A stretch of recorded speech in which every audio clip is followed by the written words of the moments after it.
மங்களம். தென்னாடுடைய சிவனே போற்றி, எந்நாட்டவர்க்கும் இறைவா போற்றி, ஏகம்பத்துரையந்தாய் போற்றி, பாகம் பெண்ணுருவானாய் போற்றி, காவாய் கனகதிரளே போற்றி, கைலை மலையானே போற்றி போற்றி. இன்று நாம் சிந்திக்க இருக்கும் நாயனார் வந்து திருக்குறிப்பு கொண்ட நாயனார். சுந்தரமூர்த்தி சுவாமிகளை குறிப்பிடும்போது திருக்குறிப்பு தொண்டர்தம் அடியார்க்கும் அடியேன் என்று குறிப்பிட்டுள்ளார். இவர் வந்து காஞ்சிபுரத்துல அவதரித்தார். காஞ்சிபுரத்துல வந்து ஏகாலிய இந்த துணியெல்லாம் வைத்து எடுப்பாங்க, அந்த இனத்தை சேர்ந்தவர்.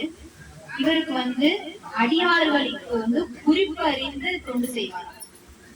இப்ப அவங்களுக்கு செஞ்சதுனால தொடர்ந்து அந்த பூஜையெல்லாம் அவங்க செய்ய உட்காரும் போது அவங்க அடுத்து என்ன கேட்பாங்கன்னு குறிப்பு அறிந்து அதை பொருள் எடுத்து கொடுப்பாங்க. இதை வந்து அவர் வந்து ரொம்ப பிரியமா செய்து இருக்காரு. அடியார்களுக்கு எல்லாம் தொண்டு செய்யறது அவருக்கு ரொம்ப பிடிக்கும், அவர் செய்து இருக்காரு. அப்படி செய்யும் போது இவருக்கு வந்து இந்த துணி வெளுக்கிற சலவை செய்யற வேலைதான் செய்யறாரு. அடியார்கள் யாராவது வந்தாங்கன்னா அவங்க உடுத்திருக்கிற துணியை வாங்கி அதை சலவை செய்து அதை அவங்களுக்கு கொடுக்கறது அவருக்கு ரொம்ப பிடிக்கும். இதை வந்து அவர் தொடர்ந்து செய்துட்டே இருக்காரு. அப்படி செய்யும் போது அந்த ஆற்றங்கரையில வந்து வேலை எல்லாரும் அவருக்கு கூட நிறைய பேர் சேர்ந்து செய்வாங்கல்ல. அப்ப வந்து துணியை வெளுக்கும் போது அவருக்கு வந்து ஒரு எண்ணம் தோணுச்சான், இந்த துணியில இருக்கிற அழுக்கு வந்து எப்படி போகுதோ அதே மாதிரி நம்ம மனசுல இருக்கிற அழுக்கெல்லாம் எடுத்துட்டா எல்லாருடைய மனசுலயும் வந்து அந்த சிவபெருமான் வந்து உட்கார்ந்துருவாரு அப்படின்னு சொல்லுவாராம். சொல்லிட்டு அதுக்கும் ஒரு வழி சொன்னாராம். இந்த மனசுல இருக்கிற அழுக்க போக்குறதுக்கும் ஒரு வழி இருக்கு. இந்த திருவாசகம் திருமுறை இதெல்லாம் தொடர்ந்து நம்ம பாட பாட சுவாமி வந்து நம்ம மனசுல இருக்கிற அழுக்கையும் போக்கிடுவாரு, அதுக்கும் அவங்க வழி செஞ்சிருக்காங்க அப்படின்னு அவர் எல்லாத்தையும் சொல்லுவாங்க. வேலை பார்க்கறவங்க பக்கத்துல இருக்கிறவங்க எல்லாத்தையும் சொல்லுவாங்க. இத வந்து இவர் தொடர்ந்து அந்த அடியார்களுக்கு செய்யறத வந்து ஒரு பாக்கியமா நினைச்சு அவர் செய்துட்டு இருக்கிறாரு.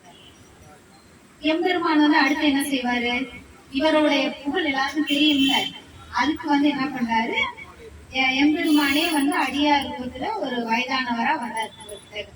இவரும் இன்னைக்கு யாரும் அடியார் வரலையே அப்படின்னு எதிர்பார்த்துட்டே இருக்கிறார். அதாவது அடியாரோட துணியை துவைத்து கொடுத்துட்டு அதுக்கப்புறம் தான் இவர் எடுத்துட்டு வந்த துணியெல்லாம் துவைப்பாராம். அந்த அளவுக்கு அவர் ஒரு இதா தொடர்ந்து அதை செய்துட்டு வர்றாரு. அதே மாதிரி இன்னைக்கு வந்து ஏன்னா எம்பெருமானே வர்றாரு. இவருக்கு தெரியல. இவர் வந்தோடனே இவற்றை வந்து கேட்கிறாரு, நீங்க உங்க ஆடையை கொடுங்க, நான் வந்து சலவை செய்து சுத்தம் செய்து தரேன், நீங்க ஊட்டிக்கலாம், நீங்க போய் அதுக்குள்ள போய் நீராடிட்டு வந்துருங்க அப்படின்னு சொல்றாரு.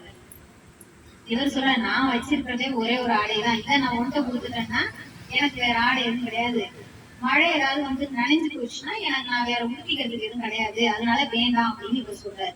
இல்ல இல்ல, நான் வந்து இத்தனை ஆண்டு காலமா நான் வந்து வானத்தை பார்த்து வேலை செய்துட்டு இருக்கிறேன், எப்ப மழை வரும் வராதுன்னு எனக்கு தெரியும், அதனால நான் வந்து உங்களுக்கு செஞ்சு கொடுக்குறேன், எனக்கு மழை இன்னைக்கு வராது, நீங்க கொடுங்க அப்படின்னு சொல்றாரு. சொன்ன உடனே இவரு கொடுக்குறாரு. கொடுத்துட்டு அவரு போய் அப்படி அந்த பக்கம் நவர்றாரு, நவந்து போறாரு. இங்க நல்லா அந்த வானம் திடீர்னு கருக்குது, மழை பொட்டுன்னு போட்டுது, இடி புயல் மழை எல்லாம் வருது. வந்தோன்னா அந்த பக்கம் துணியை வச்சுட்டு இங்க ஓடாரு அங்க ஓடாரு, என்ன பண்றதுன்னே அவருக்கு தெரியல. அது காத்துல பறந்து போய் ஒரு முள்ளு செடியில மாட்டி கிழிஞ்சி அது காணாமலே போயிடுது. அந்த துணி நடுங்கிட்டு நிக்கிறாரு. அடியார் வந்து கேட்டா அந்த துணியை நம்ம இல்லைன்னு சொல்ல முடியாது, என்ன பண்றது, நடுங்கிட்டு இருக்காரு. இவரு போய் ஒதுங்கினவரு அங்கேருந்து குளிர்ல, இவர் குளிர்ல நடுங்கி வர்றாரு. அடியார் அவர் வந்து பயத்துல நடுங்கிட்டு நிற்கிறார். இவர் வந்து கேட்கிறாரு, எங்க என்னோட துணி குழு அப்படின்னு கேட்கிறாரு. இவர் வந்து அவர்கிட்ட வந்து அந்த துணி இல்ல கிழிஞ்சு போச்சுன்னு சொல்ல கூட இவருக்கு வாய் வரலையாம்.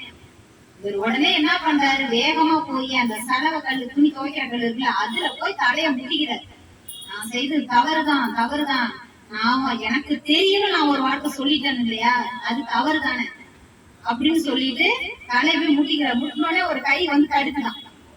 எம்பெருமான் வந்து, நீ வந்து முட்டிக்காத, நான் தான் உன்னோட புகழ் தெரியணுங்கிறதுக்காண்டி வந்தேன், உங்ககிட்ட ஒரு சிறு அழுக்கு இருந்தது உன் மனசுல, நான்கிற அந்த இது இருந்தது, அதையும் வந்து கலைஞ்சாச்சு, உன்னுடைய இந்த உலகம் உள்ளளவும் உன் புகழ் நிலைத்து இருக்கும் அப்படின்னு சொல்றாரு.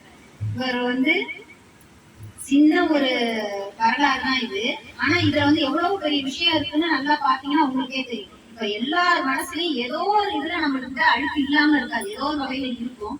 அத வந்து நம்ம போகணும்னு நம்ம நினைப்போம். ஒரு சில சமயம் நமக்கே தோணும், நம்ம வந்து சுத்தமான மனசோட இருந்தோம்னா நம்மள்டையும் அந்த கடவுள் வந்து குடிக்கொள்வார் நமக்கே தோணும். அப்ப வந்து நம்ம என்ன பண்ணணும்னா இத வந்து யோசிக்காம டக்குன்னு நம்ம வந்து ஒரு பதிகத்தை எடுத்து பாடும்போது அந்த அந்த நொடியில இருந்து நமக்கு வந்து ஒரு கொஞ்ச நேரம் அதுல இருந்து ரிலீஸ் ஆகும். அதை வந்து நம்ம தொடர்ந்து செய்ய செய்ய செய்ய செய்ய அந்த எம்பெருமான் நிச்சயமா நம்ம மனசுல இருக்கிற அழுக்கையும் நீக்கி அவர் வந்து தங்குற அளவுக்கு அந்த இடத்த அவர் தூய்மையா வச்சுக்க முற்படுவாரு. இந்த திருக்குறிப்பு கொண்ட நாயனாருடைய வரலாறு வந்து சாதாரண சின்ன வரலாறா இருந்தாலும் இத வந்து நம்ம வந்து எதுக்கு சொல்றாங்கன்னு தெரிஞ்சுக்கிட்டோம்னா நம்ம வாழ்க்கையிலையும் அந்த சிவன்ட்ட அடையறதுக்கு உண்டான வழி இதுல இருக்கு. திருச்சிற்றம்பலம்.